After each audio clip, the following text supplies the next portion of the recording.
linfocíticas agudas, como ya les había adelantado, es una de las leucemias más frecuentes en la población infantil y adolescente, ¿no? Sobre todo en la población infantil, ¿no? Y al igual que la anterior, es el resultado de una proliferación clonal descontrolada de precursores linfoides, denominados linfoblastos, ¿no?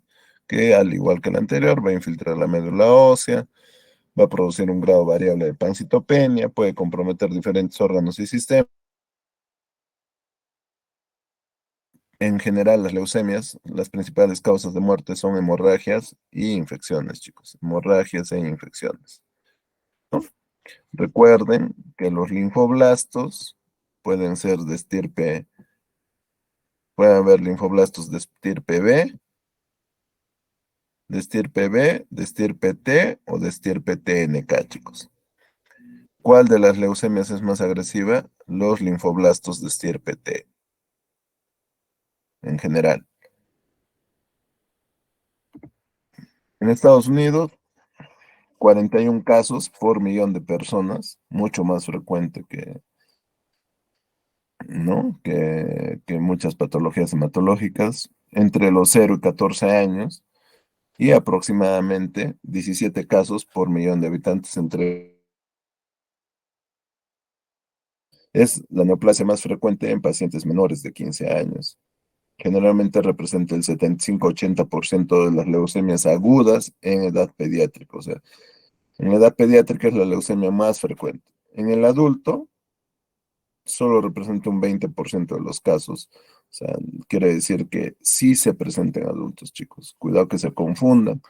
O sea, son patologías que, si bien es cierto, sus picos de incidencia se encuentran en poblaciones jóvenes, en edad pediátrica, pero sí se puede dar también en adultos. Es más frecuente en los varones.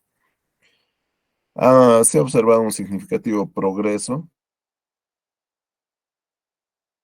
en la sobrevida libre de enfermedad y en la sobrevida libre global a largo plazo, simplemente con el tratamiento, con esquemas de tratamiento quimioterápico. Los pacientes, sobre todo de bajo riesgo, se curan, chicos, con protocolos de quimioterapia. Eh,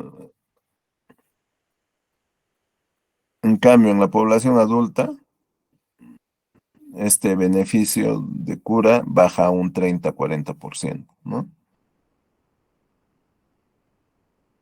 Entonces, la misma curva que ya habíamos analizado, ¿no? Esta es la leucemia linfoblástica aguda, ¿no? El mayor pico de incidencia en la población infantil, ¿no? Y desde los 20 años ya disminuye y es casi homogénea en los demás grupos etarios. Al igual que la anterior, inicialmente esta solo tenía una clasificación FAF, ¿no? Solo respondía a la clasificación FAF, o sea, una clasificación enteramente morfológica y citoquímica. En cambio, ahora existe una clasificación de la OMS desde el 2016 que la clasifica desde el punto de vista citogenético, inmunofenotípico y molecular, ¿no?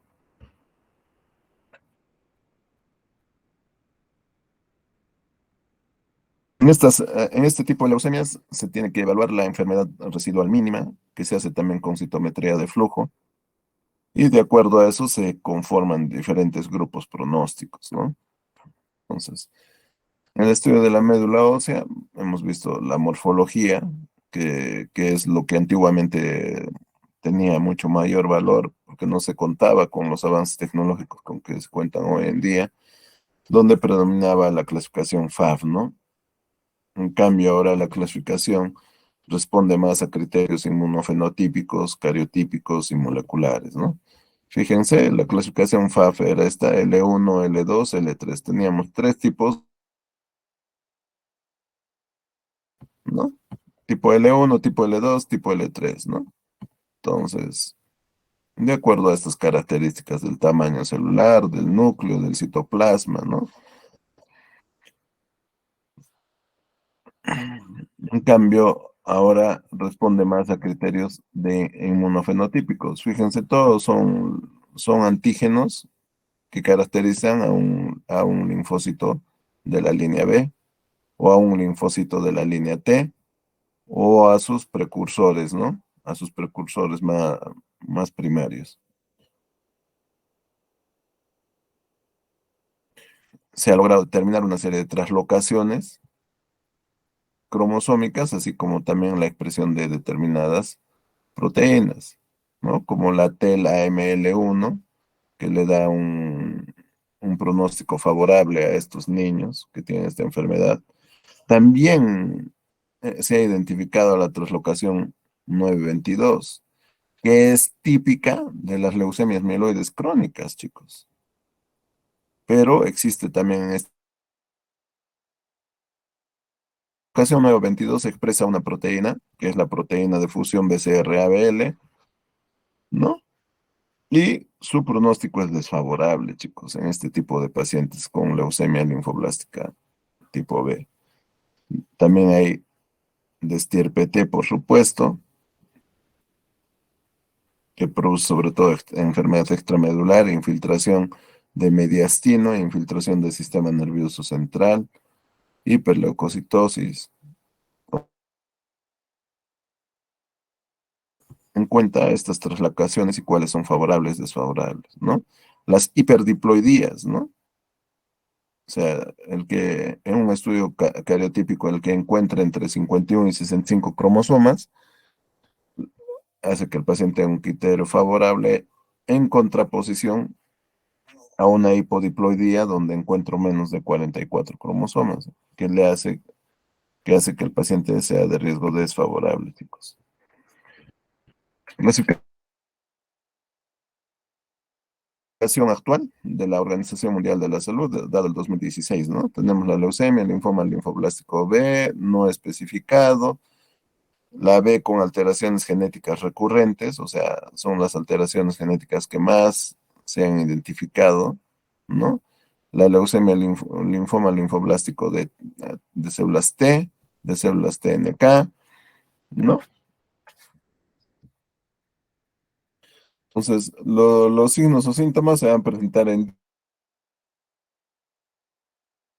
se caracteriza por una infiltración de la médula ósea, y esa infiltración de la médula ósea va a producir anemia, pues la anemia se traduce en palidez y astenia, la trombocitopenia en petequias, equimosis, la neutropenia en que el paciente haga cuadros infecciosos, fiebre, el dolor óseo es más frecuente en niños, ¿no?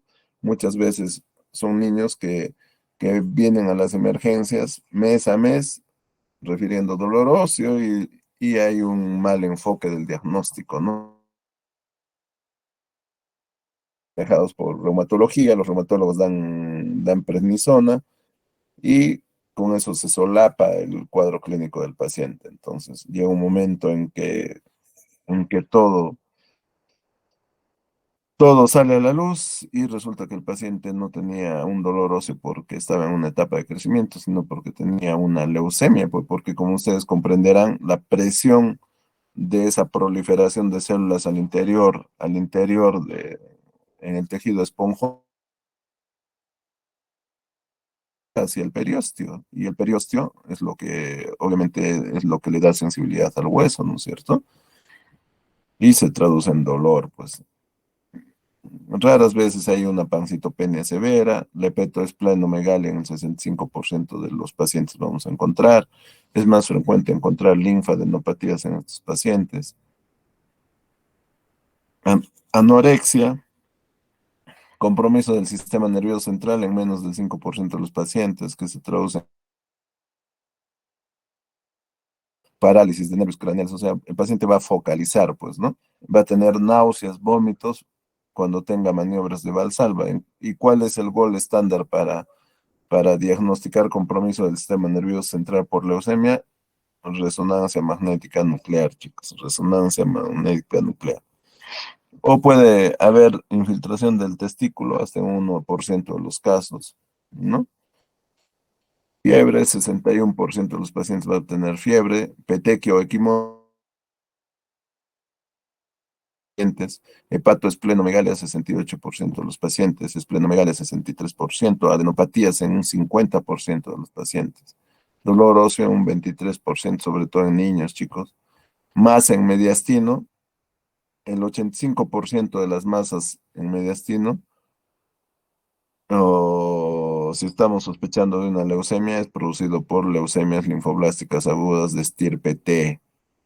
Las masas en mediastino, sobre todo las leucemias linfoblásticas agudas. Al igual que el anterior, estudios hematológicos de sangre periférica, médula ósea, estudios de coagulación, laboratorios bioquímicos, deshidrogenasa láctica que va a estar elevada, la beta 2 microglobulina que también va a estar elevada, ¿no? Es necesario hacer otros estudios para ver en qué condiciones está nuestro paciente, calcio, fósforo, sobre todo porque puede haber hipercalcemia, entre otros exámenes, ¿no? Una tomografía o una radiografía de tórax, de repente si tiene manifestaciones en tórax, dolor, de repente una radiografía me puede ayudar para identificar un ensanchamiento del mediastino, una tomografía, la ecografía abdominopelviana para ver sobre todo si hay compromiso testicular o hay hepatosplenomegalia, el ecocardiograma sobre todo para evaluar la fracción de eyección del ventrículo izquierdo y ver que esté en condiciones adecuadas para recibir un tratamiento cardiotóxico. Tomografía, la resonancia, en caso de que haya síntomas neurológicos, ¿no? Debemos priorizar la resonancia. Hay que hacer una evaluación odontológica, oftalmológica, psicológica. Obviamente, antes del tratamiento tenemos que desfocalizar a los niños porque la presencia de una caries que no la hemos identificado e iniciamos tratamiento puede suponer el foco del inicio de una gran infección y comprometer la vida del paciente. Estudios de histocompatibilidad en la población pediátrica, ¿no? Sobre todo los pacientes de alto riesgo van a ir a trasplante halogénico, porque hemos visto que este tipo de pacientes, la mayoría se va a curar con protocolos de quimioterapia, ¿no? Y los adultos, porque el hecho de ser adulto y tener leucemia linfoblástica aguda ya lo hace de alto riesgo, ¿no? Las fases de tratamiento, una fase de inducción. En la fase de inducción, el objetivo es erradicar más del 90% de la masa tumoral leucémica y la administración de múltiples. Hay varios esquemas, uno de los más utilizados conlleva el uso de corticoides, vincristina, daunorubicina. Son cosas, los tratamientos no, solo es necesario que lo conozcan superficialmente. Nunca, en los años que vengo estudiando, nunca hemos preguntado preguntas al respecto, porque sobre todo de quimioterápicos, etcétera, nunca hemos, sí. Esquemas de tratamiento por remisión, ¿no? Consolidación, intensificación. La consolidación e intensificación es para eliminar la enfermedad mínima residual. Pues si es que ha quedado una enfermedad mínima residual, lo vamos a terminar con estos esquemas de consolidación, ¿no? Que consiste en altas dosis de quimioterapia, metotrexate, arabinósidos, citocinas, paraginasa, y finalmente de repente echar mano del trasplante halogénico. Profilaxis del sistema nervioso central, si es que es una leucemia linfoblástica aguda de estirpe T, hacemos profilaxis intratecal con citarabina, ¿no? Metotrexate y dexametasona, sobre todo con metotrexate, ¿no? Y entonces, los pacientes con leucemia linfoblástica de alto riesgo, niños, trasplante halogénico de precursores hematopoéticos. O sea, una vez que estén en remisión, los mandamos a trasplante. Eso, chicos. Pueden ser, chicos, por favor. Gracias, doctor. Gracias, Gracias. doctor. Yo creo que con esta clase estamos bastante adelantados. Nos falta unos cuantos temas nada más para el segundo examen. Cuídense, chicos. El día martes es mi exposición, por favor. No se olviden. Sí, doctor. Doctor, no sé si nos podría pasar las diapositivas o subirlo al aula. favor. Ya, yo creo que ya están subidas, pero yo lo verifico. Gracias, doctor. Ya, cuídense, chicos.